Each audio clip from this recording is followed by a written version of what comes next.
안녕하십니까. 생생꼬 저자 노병님입니다. 이렇게 자주 뵐 수 있어서 너무나 행복하고 감사합니다. 요즘에 그 경제 신조어들을 보면 영끌, 비투, 대박, 벼락거지, 간물주 이런 신조어들이 많이 나오는 거를 들으셨을 겁니다. 그럼 이런 신조어들이 왜 나올까요? 저는 감히 말씀을 드리는데 어떤 부분에 대한 빠른 결과를 바라기 때문에 이런 신조어들이 나오지 않느냐 하는 생각을 하게 됩니다. 영끌이다 알다시피 영원까지 끌어다가 투자를 한다? 굉장히 위험한 거죠. 비투 마찬가지예요. 빚을 최대한 많이 늘려서 투자를 한다? 이로 인해서 성공할 수도 있지만 실패를 했을 때는 인생 자체가 폭망할 수도 있다. 그런 상황이 될 수 있기 때문에 우리는 정확히 생각을 해야 될 것이 정도를 가야 된다. 그러면 우리 시청자님들께서는 아니 정도를 걸어서 어느 천년에 빌딩주가 되고 건물을 사고 내가 원하는 인생을 살아갈 수 있을까요? 라고 말씀을 하십니다. 저는 감히 말씀을 드리지만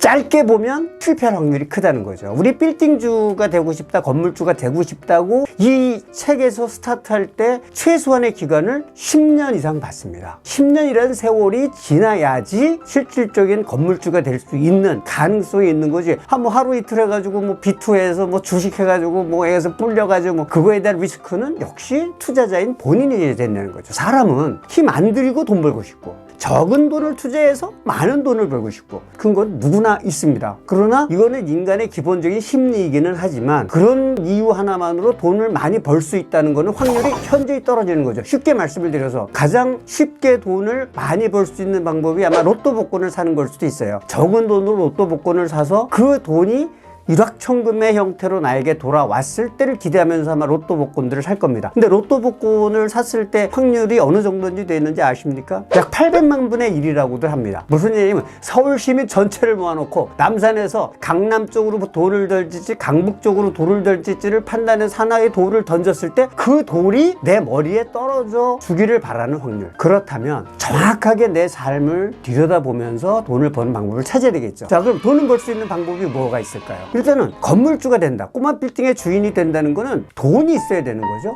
그냥 내가 건물주의 주인으로 이름을 올릴 수가 없으니까. 자, 그럼 돈을 벌 수 있는 방법은 기본적으로 종잣돈을 모아야 되는데 종잣돈을 모으는 기본적인 거는 일단 근로를 제공하고 돈을 버는 방법이 있을 겁니다. 근로를 제공해서 내가 월급을 받는다든가 상여금을 받는다든가 그렇게 해서 돈을 모으는 방법이 있을 거고 또 사업을 통해서 돈을 모으는 방법이 있을 겁니다. 또는 상속이나 부모님으로부터 증여를 받아서 돈을 버는 방법이 또 있겠죠. 아니면 내가 그나마 좀 가지고 있는 재산을 투자를 통해서 돈을 벌 수 있는 자산 소득도 있을 겁니다. 뭐 아주 최악의 나쁜 상태로 본다면 게임이나 도박을 통해서 돈을 버는 방법도 있어야 되겠죠. 그러나 이런 방법의 선택은 다분히 꼬마 빌딩 건물주의 꿈을 꾸시는 시청자 여러분이 판단을 하셔야 될 겁니다. 그런데 왜 그러면 돈을 모아야 되느냐? 근로소득 모아가지고 갑자기 그 돈이 건물을 살 만한 돈 안 되는 건 다 아시죠? 종잣돈을 모아야 된다는 것이죠. 종잣돈이 그건 왜 필요하냐? 카드놀이나 파투놀이도 해보신 분들 아시겠지만 기본적으로 판돈이라는 게 있습니다. 돈이 없이는 그 판에서 판을 키울 수가 없다는 거죠. 그러면 종잣돈을 모을 때 얼마나 힘이 드느냐 안 힘이 드느냐 하는 것도 생각을 해야 되는데 종잣돈을 모으는 거는 엄청 지루합니다. 때로는 포기하고 싶은 생각이 드는 것이 종잣돈을 모으는 과정에서 발생하는 것이죠. 그런데 종잣돈을 모으면 왜 좋으냐? 물론 종잣돈을 모으는 과정에서 돈을 버는 그런 효과도 있을 수 있습니다만은 종잣돈을 버는 과정에서 재테크라고 하는 큰 프레임을 체계할 수 있는 거죠. 많은 분들이 재테크에 실패하는 것은 조급함 때문에 원인이 있다고 저는 생각을 합니다. 주식도 내가 투자를 했는데 그냥 내가 산 것이 조금만 안 오르면 갖다 팔고